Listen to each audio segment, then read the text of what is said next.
Hey Log, want to see a Raider smash?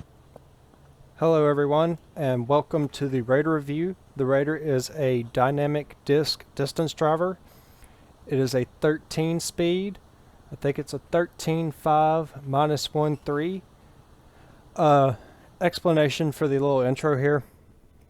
This is my cousin's disc, and his name is Logan, so I was just doing this little review and thought it would be funny if I put this in here for him to watch later. This disc is a lot like my Nuke. It's more stable than I think it is. Because I've tried a Boss, I've now tried a Raider, and a Nuke. To me, the Boss is the most understable, and then probably the Raider, and then a Nuke. It feels really comfortable in the hand though, because to me it feels exactly like my Nuke, which I love. I've never thrown a beat-in Raider before, so I can't really tell you how it beats in. But I think Logue had one that was slightly beat in, that he could put on hyzer and it would do a little pop, and maybe move a little bit to the right, and then come back left. So if you're lefty, it would move a little bit to the left and then come back right. I would not recommend this disc for any beginners at all. I would say for more of an upper arm speed player or someone that's more experienced should probably get this disc because of the level of difficulty it is to throw it. I had a very stout tailwind while throwing most of these, actually all of these. That's why I'm putting a lot of these throws on a lot of anhyzer, because the tailwind was just making this disc look way more stable than it actually is.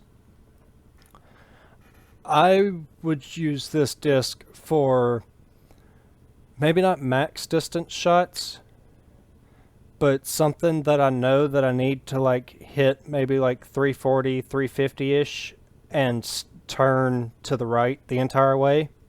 And for a right hand backhand, something that would turn left the entire way.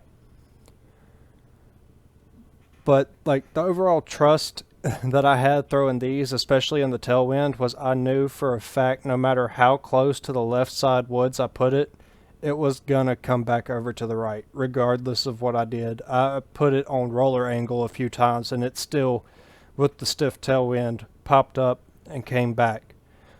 The max distance I threw this disc, yes, I did have a strong tailwind this day, but it was also a perfect lefty wind. It was from my right shoulder over to my left shoulder from behind me, which really just pushes the disc for the left hand backhand all the way down. So I was able to get this disc out to about 5:15 the day of recording. I did this, the trespass, and the warrant all at the same time, and all of them hit distances that they probably wouldn't have hit in calm conditions, just because the wind was so favorable to me being left-handed. Neither of these are old. They're actually both brand new.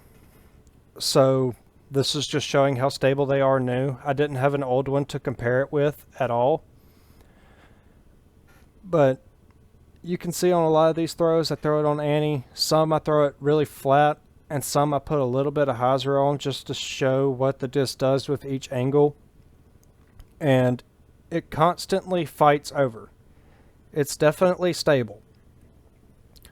I haven't thrown one in perfectly calm conditions, so I'm not going to go as far as to say it's overstable, but I will say it's got a reliable finish. It's somewhere between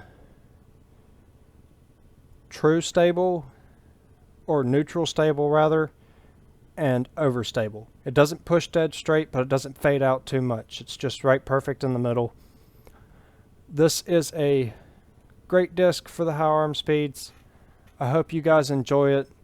Hope you enjoyed this video. If you're new, leave a like, subscribe, and I'll catch you guys in the next video. Later.